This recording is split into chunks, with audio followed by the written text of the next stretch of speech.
अस्सलाम वालेकुम रहमतुल्लाह।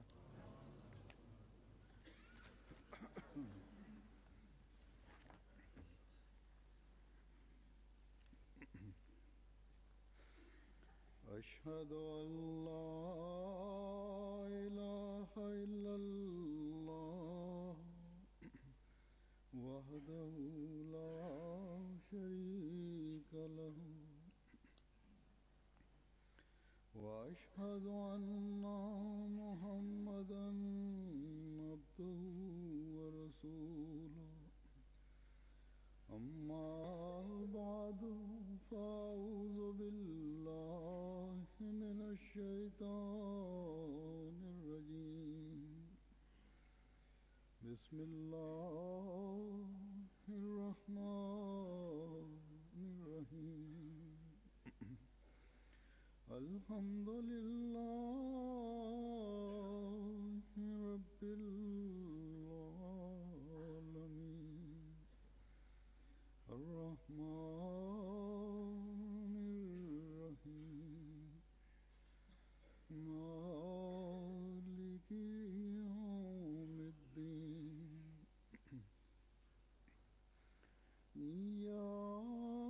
इय्याका नअबुदु व इय्याका नस्तईन इहदिना सिरातल मुस्तकीम सिरातल लज़ीना अनअमता अलैहिम गैरिल मग़्दूबि अलैहिम वलद्दाल्लीन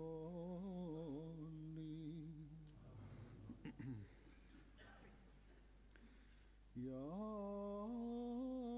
अय्युहल्लज़ीना आमनु इत्तक़ुल्लाह वआमिनू बिरसूलिही युअतिकुम किफ़लैन मिन रहमतिही वयजअल लकुम नूरन तमशून बिही वयग़फ़िर लकुम वल्लाहु गफ़ूरुर रहीम।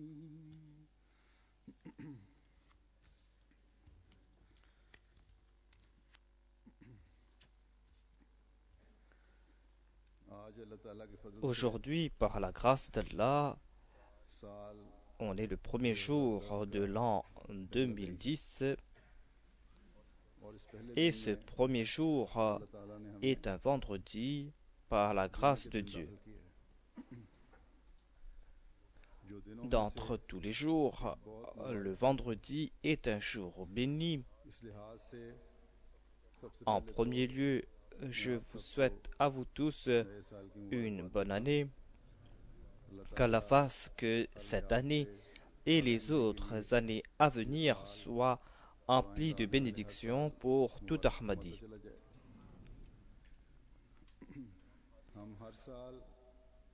Chaque année, nous souhaitons bonne année aux uns et aux autres. Pour le croyant, le jour où l'année seront bénies, lorsque ce jour ou cette année seront ceux de sa repentance, ceux de l'acceptation de sa repentance et ceux de son progrès spirituel, lorsqu'il se fera pardonner. Le Messie premier alayhi salam a déclaré dans ses écrits que le vrai Eid, le jour béni et de réjouissance, est celui durant lequel l'homme arrive à se repentir. C'est le jour de son pardon.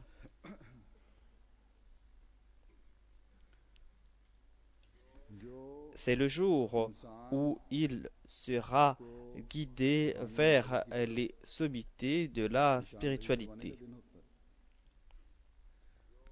C'est le jour où il sera mené vers la droiture et vers les progrès spirituels.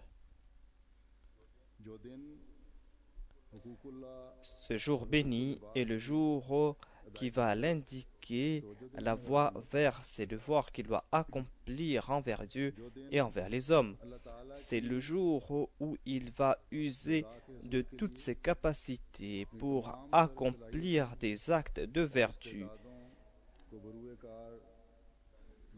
Et c'est le jour durant lequel il va faire des efforts afin de se rapprocher de Dieu.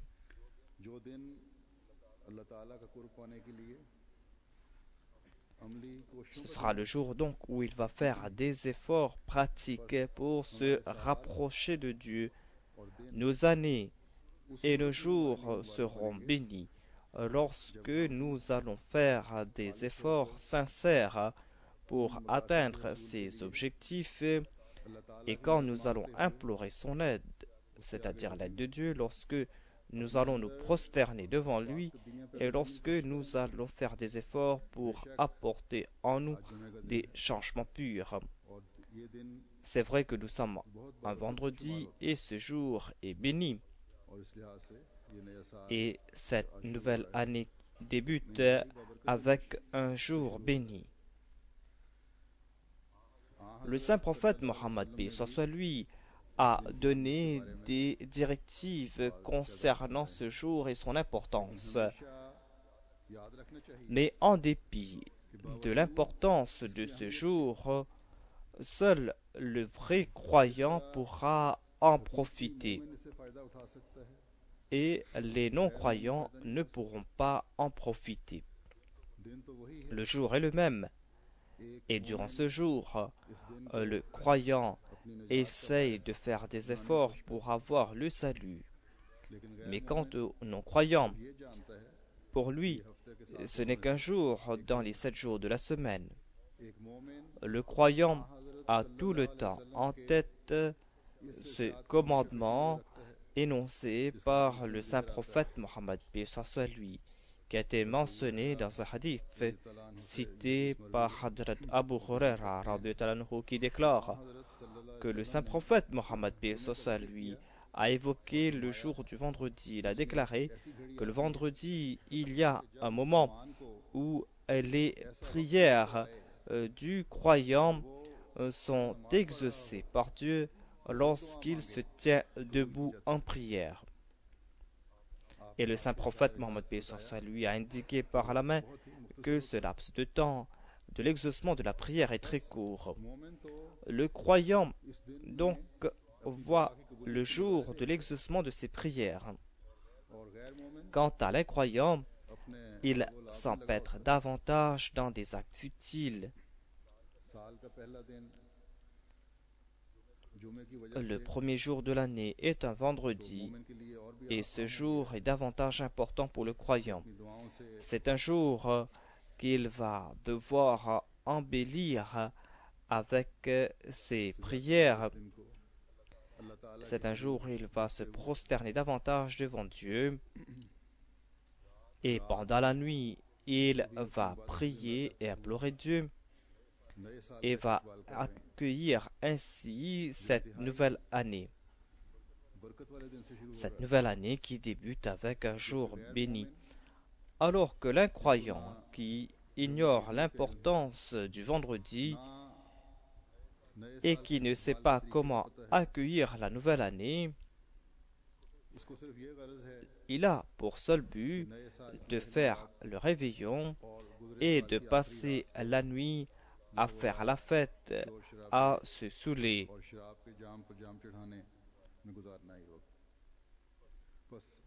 Nous sommes chanceux, nous qui faisons partie de la Ummah du saint prophète Mohammed sallallahu alayhi wa sallam, nous qui avons accepté ce prophète sallallahu alayhi wa sallam qui est lumière de la tête jusqu'aux pieds. Celui qui nous a montré les voies du plaisir de Dieu.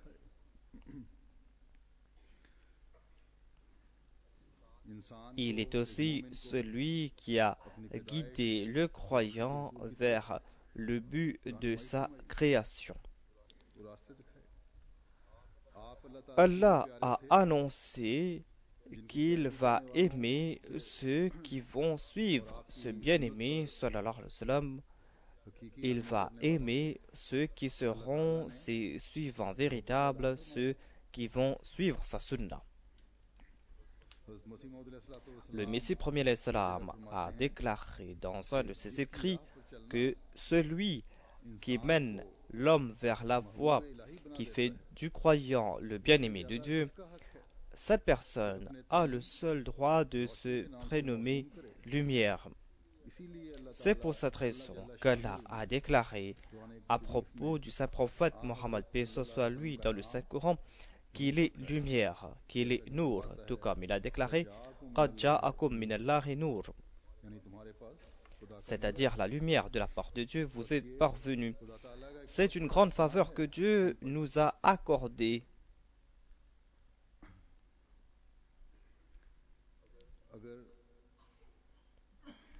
Si nous voulons profiter de cette lumière,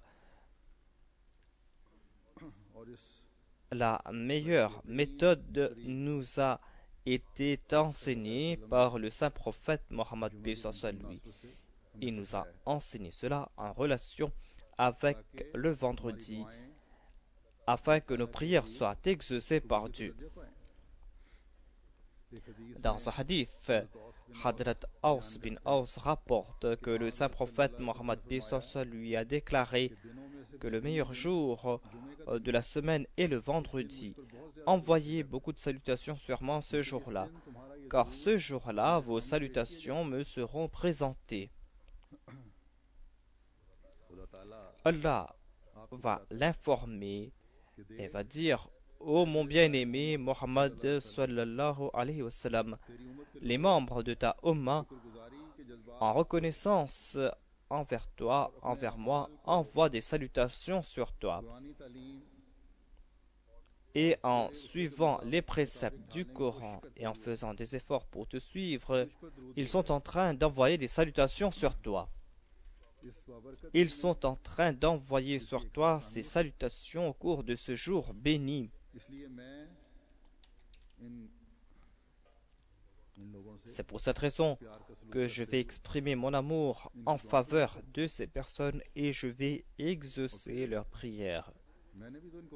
Moi, je leur ai donné l'ordre d'envoyer des salutations sur toi, puisque Allah et ses anges envoient des salutations sur toi. Puisque ces croyants ont suivi mon commandement et ont envoyé des salutations sur mon bien-aimé afin d'avoir mon plaisir, alors certainement je vais écouter leurs prières.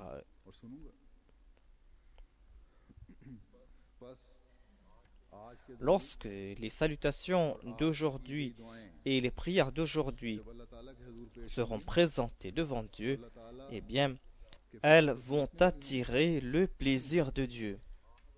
Et ces salutations qui seront présentées au saint prophète Mohammed paix soit lui, à condition qu'elles soient sincères, à condition qu'on ait envoyé ces salutations s'étant complètement perdues en le saint prophète Mohammed paix soit lui, eh bien ces salutations vont passer par l'intercession du saint prophète paix soit lui et seront présentées devant Dieu. Hadrat Mirza Ghulam Ahmad a reçu le statut de l'imam de l'époque de Messie premier alayhi salam en raison de son amour sincère pour le saint prophète Mohammed paix soit lui et en raison des salutations qu'il a envoyées sur lui. Et ainsi, des colonnes de lumière sont descendues du ciel vers lui. Voilà ce qui nous a été enseigné par le Messie premier alayhi salam. Voilà ce qu'il a enseigné à nous, nous qui avons prêté allégeance à ses mains. Il déclare que si vous clamez que vous aimez le saint prophète Mohammed paix soit lui et que vous clamez que vous avez prêté allégeance à moi, alors envoyez des salutations sur le saint prophète paix soit lui en toute sincérité, et ainsi vous allez vous aussi profiter de la lumière de Dieu. Et ensuite vous allez jouir du vrai bonheur ici-bas et dans l'au-delà. भी संवारेगी। फिर आज के दिन की हदीस में एक और अहमियत का भी पता Dans चलता ce hadith, on nous présente l'importance de ce jour. C'est un hadith cité par le recueil muslim qui mentionne Abu Huraira qui a déclaré que le saint prophète, paix soit lui, a déclaré que Khayru yawmin talahat alayhi shamsu yawmul jumu'ah fihi khulika Adam wa fihi udkhila al-jannah wa fiha ukhrija minha. Le meilleur jour est le jour où Adam fut créé. C'est un vendredi. Le vendredi, Adam fut créé. Ce jour-là, on le fit entrer au paradis. Et ce jour-là, on l'en fit en sortir. Donc, le vendredi est un jour où on pourra profiter de grandes faveurs, comme il y a le danger d'en être privé. Cela dépend donc des enfants d'Adam. Dans quel groupe veulent-ils faire partie? Si on respecte ce jour, si on prie et si on envoie des salutations sur le saint prophète, puis soit lui, on va entrer au paradis et on va aussi profiter de la lumière de Dieu. Par contre, si ces enfants d'Adam sont leurrés par Satan, le même principe va s'appliquer à eux et ils vont devoir sortir du paradis.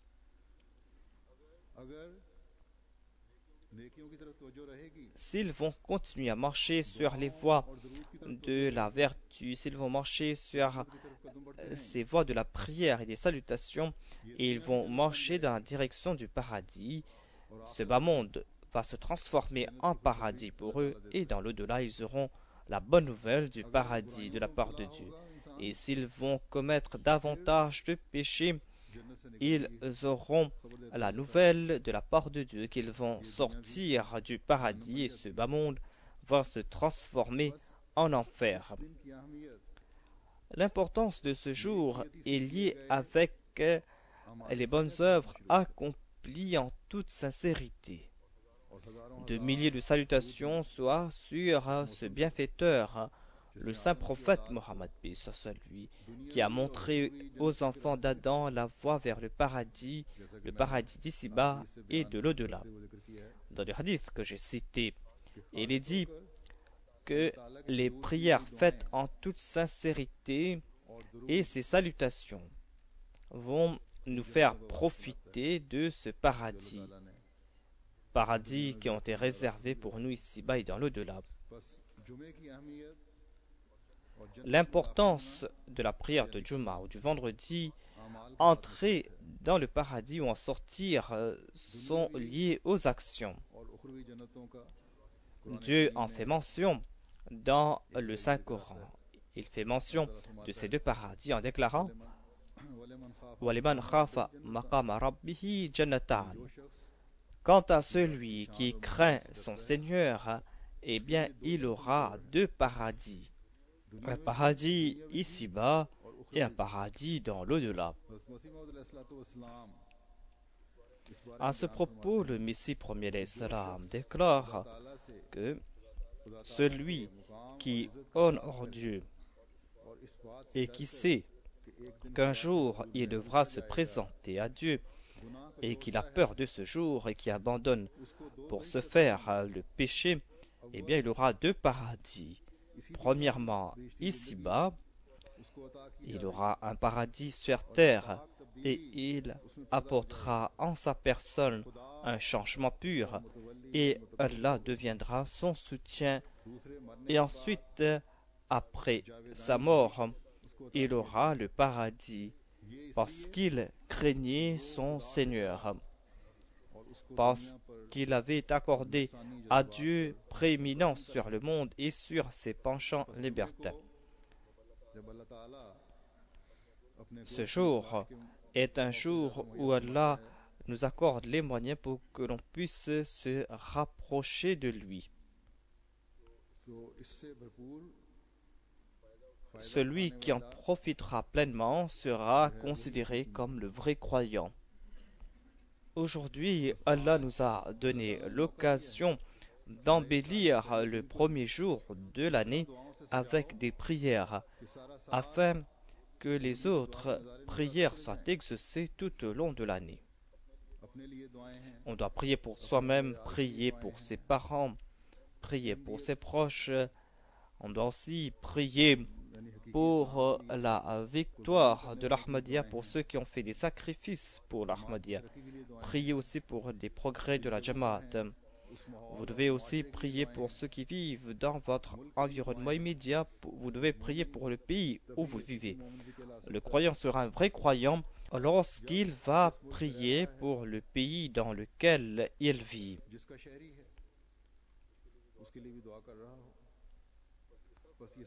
Voilà donc les devoirs qui ont été confiés aux Ahmadis. Il est très important que de s'acquitter de ces devoirs. Le salut du monde réside dans les prières des Ahmadis. Le salut de l'humanité réside dans les prières des Ahmadis. Ce sont des prières qui vont montrer la voie vers le paradis. Si nous-mêmes, nous ne sommes pas en train de marcher dans cette direction, comment l'indiquer aux autres? Nous, en tant qu'Ahmadis, nous avons accepté un nouveau Adam. Un Adam qui n'est pas sorti du paradis, un Adam qui est héritier des deux paradis, et un Adam qui est venu nous montrer la voie vers ces deux paradis. Il est venu avec ses enseignements de son maître, le saint prophète Mohammed paix sur lui. Dieu avait révélé au Messie premier l'Islam ces paroles: Khalaqa Adama wa Akrama. Jariullahi fi hulalil anbiya. Bushra alaka ya Ahmadi. C'est lui qui a créé Adam et qui l'a honoré. C'est le prophète de Dieu dans le manteau des prophètes. C'est-à-dire qu'il porte en lui les qualités spéciales de tous les prophètes. Bonne nouvelle pour toi, ô Ahmad. En commentant sur la partie de la révélation, il est dit: Jariullah, le Messie premier l'Islam, déclare que cette partie de la révélation signifie que je possède une partie des qualités spéciales de tous les prophètes qui sont venus au monde depuis Adam jusqu'à présent, qu'ils soient des prophètes israélites ou non israélites.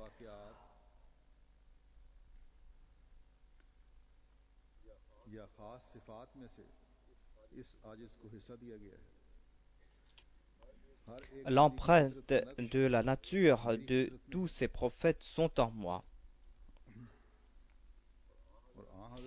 Et en raison de son amour sincère pour le saint prophète Mohammed paix soit lui, le Messie premier l'Islam a reçu le titre de prophète, et ainsi il a profité de la lumière du saint prophète Mohammed paix soit lui, et cette lumière n'a pas de limite.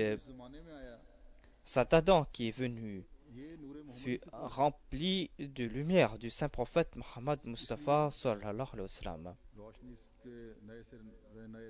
Et c'est pour cette raison qu'il nous a montré comment implorer Dieu. Il nous a montré ses voies pour être guidés vers Dieu. Et il nous a guidés vers ces voies qui vont nous faire profiter des biens d'ici-bas et de l'au-delà, afin que nous soyons les héritiers des faveurs d'ici-bas et de l'au-delà. Afin de profiter de cette lumière au cours de ce premier jour de l'année et au cours des autres jours de notre vie, on va devoir accomplir de bonnes œuvres. C'est ainsi que nous serons bénis tout au long de l'année et tout au long de notre vie. J'ai l'espoir que les Ahmadis ont été animés par ces sentiments aujourd'hui. Par la grâce d'Allah, aujourd'hui, dans les mosquées Ahmadis, on a fait la prière de Tahajjud en congrégation. Mais ces sentiments ne doivent pas s'arrêter ce premier jour. chaque jour qui se lève doit manifester ses effets. On doit faire chaque pas dans la direction de la taqwa et nous allons devoir renforcer notre foi dans le prophète. Les efforts faits le premier jour doivent avoir de l'effet sur les autres jours de l'année. Allah déclare dans ce verset que j'ai cité au tout début: Ô vous qui croyez, craignez Allah et croyez en son messager. Il vous donnera une double part de sa miséricorde et vous pourvoira d'une lumière dans laquelle vous marcherez et il vous pardonnera. Et en vérité, Allah est très pardonnant, miséricordieux. Voilà donc le signe et le statut d'un croyant. Sa foi ne repose pas sur la croyance de l'expiation des péchés d'Adam et des fils d'Adam par la mort maudite d'une personne. Au vrai croyant, Allah déclare que sa vie est une lutte constante. Sa vie est un sacrifice perpétuel et qu'il doit craindre Dieu et qu'il doit se maintenir sur cette voie et qu'il est important de s'acquitter de ses devoirs envers les hommes, tout comme il est important de faire des progrès spirituels et de s'acquitter de ses devoirs envers Dieu. Il doit faire des progrès spirituels et il doit aussi faire des efforts pour sauver sa société des péchés. Il doit expliquer cela au monde. Il doit leur expliquer que l'on ne doit pas accueillir le nouvel an en se saoulant, en commettant des infamies, mais qu'on doit se présenter devant Dieu le cœur pur. C'est ainsi qu'on doit accueillir la nouvelle année. On doit se présenter à Dieu, on doit l'implorer afin de progresser spirituellement. Et pour s'acquitter de ses devoirs envers ses créatures, on va devoir faire des sacrifices et on va devoir implorer son pardon. On doit agir ainsi afin qu'Allah nous protège de l'enfer d'ici-bas et de l'au-delà. Chacun devra répondre de ses actes. Personne ne pourra expier les péchés d'un autre. Voilà donc les bonnes actions à accomplir, des bonnes actions qui vont nous faire profiter du paradis ici-bas et dans l'au-delà.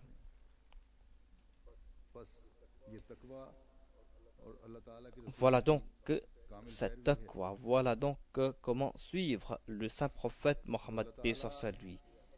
C'est ainsi que l'on pourra attirer le plaisir de Dieu. Tout comme je l'ai déclaré, c'est en suivant le saint prophète Mohammed Mustafa sallallahu alayhi wa sallam que nous serons les bien-aimés de Dieu. Et Dieu nous accordera double récompense, il nous accordera lumière. Et cette double récompense signifie le bien d'ici-bas et les biens de l'au-delà. À ce propos, le Messie premier l'Islam déclare que, ô vous qui croyez, si vous êtes ferme sur les voies de la taqwa et si vous marchez sur cette voie droite pour la cause d'Allah, Dieu va vous accorder une distinction. Il va faire une distinction entre vous et les autres. Cette distinction est qu'il vous accordera une lumière grâce auquel vous allez suivre votre voie. Cette lumière va éclairer vos actions, vos paroles et vos forces et vos aptitudes et vos sens. Cette lumière sera dans votre intelligence, cette lumière sera dans vos paroles Cette lumière sera dans vos yeux et dans vos oreilles et dans vos langues et dans vos paroles. Cette lumière se trouvera dans tous vos mouvements. Les voies sur lesquelles vous allez marcher seront les voies éclairées. Ces voies, ces forces, ces sens seront emplis de lumière et vous serez lumière de la tête aux pieds. Le Messie premier salam déclare que la taqwa et l'ignorance ne peuvent coexister.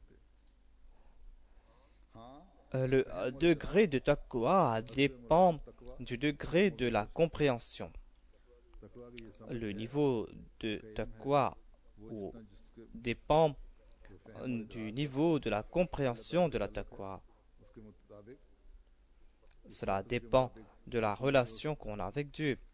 Mais l'ignorance et la taqwa ne peuvent coexister. La taqwa a différents niveaux.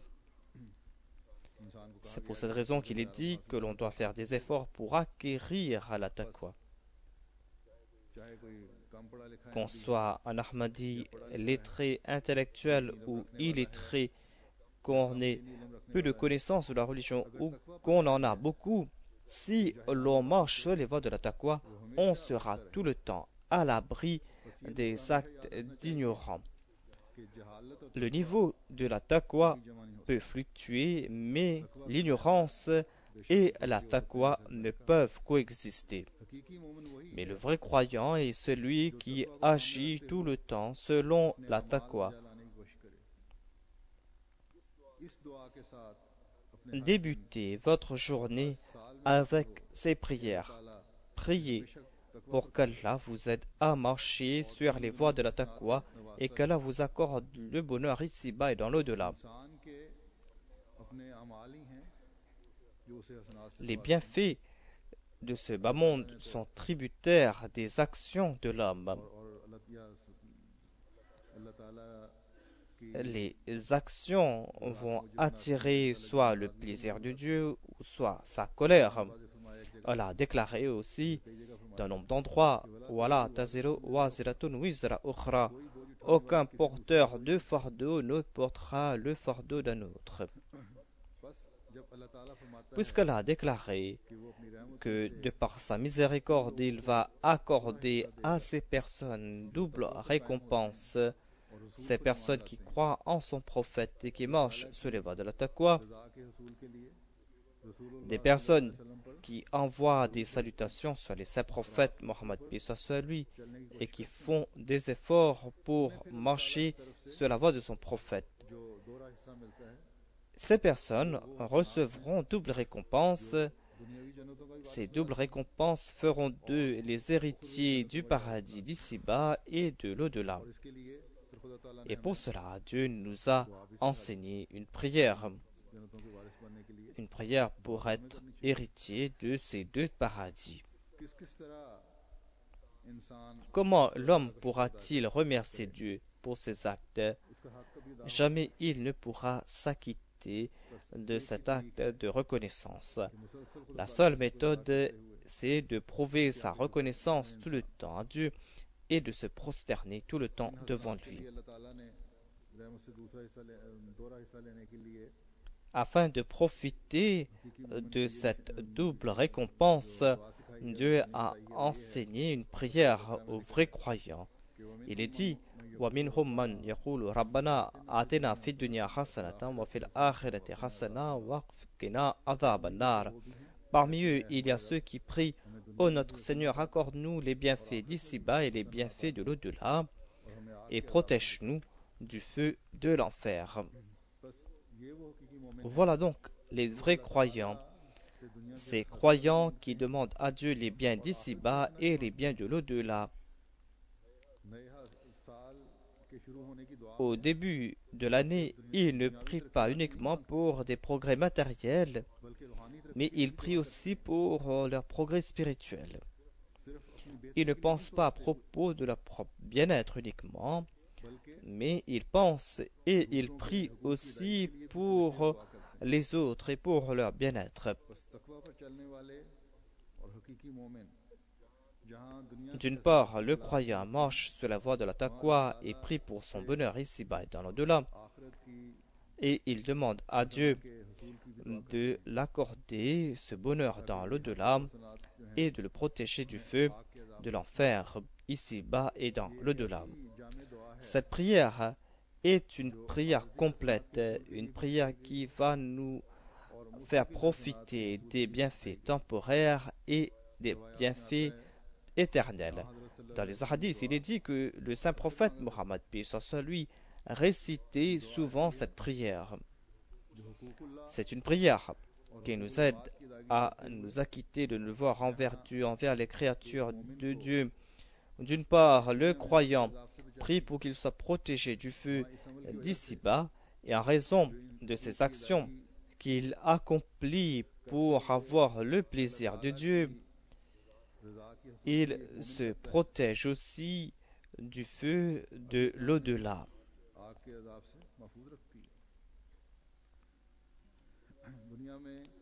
En ce bas monde, on passe par des châtiments du feu.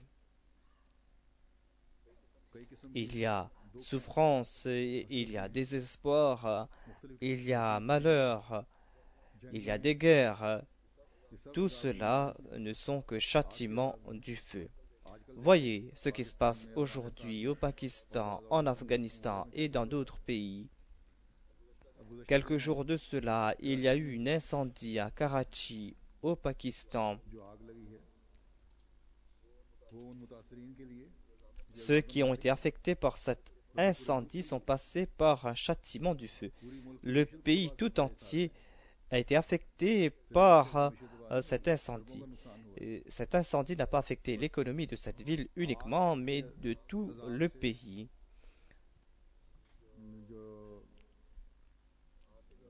Le feu de l'enfer nous accompagne donc ici-bas et on doit demander à Dieu de nous protéger de ce feu.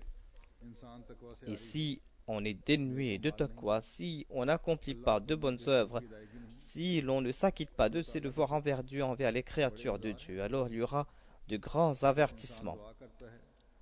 Lorsque l'homme prie pour soi-même, il doit se tourner vers la taqwa. Il doit s'acquitter de ses devoirs envers Dieu et envers les créatures de Dieu et doit éviter ces actions dont les conséquences seront mauvaises. Et on doit aussi faire en sorte que l'on ne soit pas privé des bienfaits de Dieu en raison de ses péchés cachés.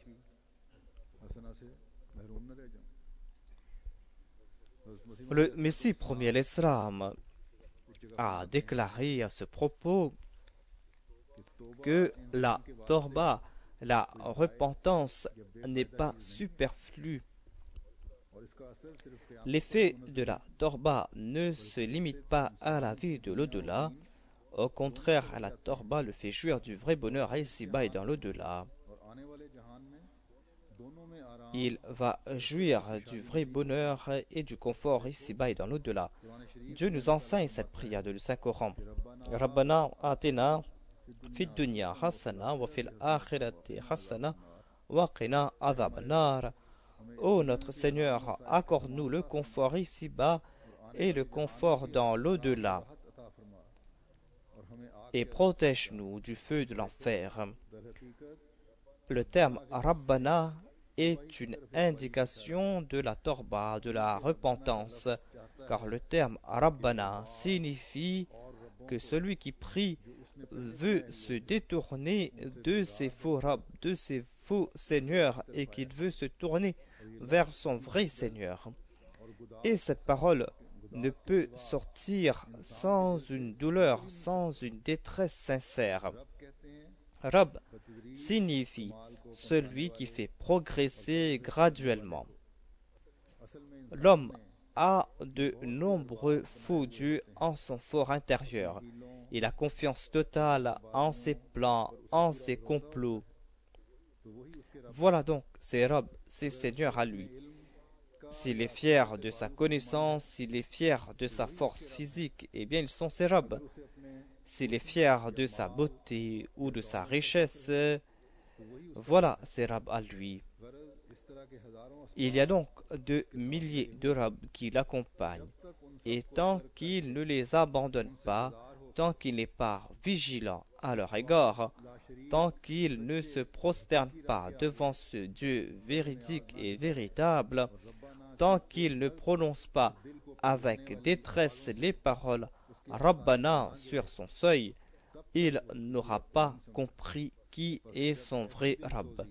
Lorsqu'il va implorer Dieu avec ardeur et détresse, lorsqu'il va accepter ses péchés et lorsqu'il va s'en repentir, c'est là qu'il va prononcer ces paroles Rabbana, c'est-à-dire « Ô notre Seigneur, tu es le vrai Seigneur. En raison de mes erreurs, je me suis écarté de toi. Maintenant, j'ai abandonné ces faux dieux et en toute sincérité, j'ai accepté ta Raboubiya et je me présente à ton seuil. Sans cela, il est impossible de faire Dieu son Rabb. Tant que l'on ne s'est pas débarrassé de ces faux Rabbs et de leur importance, l'on ne pourra pas accepter le vrai Rabb et sa Raboubiya. Le Messie premier l'Islam déclare aussi que le mensonge est le Rabb de certains. Ils pensent que sans mentir, ils ne pourront pas survivre. D'autres ont fait du vol, du brigandage, de l'escroquerie leur Rabb. Ils pensent que sans ces moyens, ils n'auront pas de quoi subvenir à leurs besoins. Voilà donc leur Rabb à eux. Le voleur qui a tout son attirail à sa disposition et que l'obscurité de la nuit est en sa faveur et qu'il n'y a pas de gardien éveillé pour le voir. Dans de telles situations, il ne peut que commettre des vols. Pour lui, il n'y a pas d'autre méthode pour subvenir à ses besoins. Il considère ses armes comme son Rabb. Ceux qui placent confiance en leur complot n'ont pas besoin d'implorer Dieu. Ils dépendent de leur complot, de leurs moyens, et c'est pour cette raison qu'ils ne se tournent pas vers Dieu. Celui qui a besoin de Dieu, celui qui a besoin de prier, celui dont les voies sont fermées, et la prière sort du cœur d'une telle personne. La prière Rabbana Atina Fid Dunya est la tâche de ceux qui considèrent Dieu comme leur Rabb, ceux qui ont la certitude que face à Dieu, ces faux dieux ne sont rien. Le feu ne signifie pas uniquement le feu de l'au-delà. La personne qui vit longtemps sur terre voit différents types de feux. Ceux qui sont passés par ces expériences savent qu'il y a malheur, qu'il y a feu, qu'il y a peur, qu'il y a des crimes, qu'il y a de la famine, qu'il y a des maladies, qu'il y a des échecs, qu'il y a la peur de l'humiliation, qu'il y a des souffrances. Ils savent que l'on peut passer par des difficultés en raison de ses enfants, de ses épouses, et qu'il peut y avoir des difficultés au sein de sa famille. Voilà donc ces feux de l'enfer, et le croyant prie pour qu'il soit protégé de ces feux. Il déclare: nous sommes cramponnés à toi, notre Seigneur, alors protège-nous de ces malheurs qui créent de l'amertume dans notre vie. Protège-nous de ces feux. Ces paroles du Messie premier l'Islam contiennent plusieurs conseils importants. Il a commenté sur ce verset et il y a d'autres conseils qu'il nous a donnés. À travers ces paroles, on comprend que l'homme peut passer par des difficultés. Quel est le but de cette prière? On doit prier en ayant en tête ces paroles et ces conseils. Nous devons prier pour qu'Allah nous accorde le vrai bonheur ici-bas et dans l'au-delà, qu'il nous protège de ce feu d'ici-bas et de l'au-delà, qu'il nous aide à marcher sur les voies de la vertu et que la Jamaat soit protégée des malheurs cette année-ci et les autres années à l'avenir. Que les membres de la Jamaat soient protégés des malheurs aujourd'hui, cette année-ci et les années à l'avenir. Qu'Allah nous aide à marcher sur les voies de la taqwa et qu'il nous aide à profiter de la lumière qui a accompagné le saint prophète Mohammed Mustafa sallallahu alayhi wa sallam. Amin.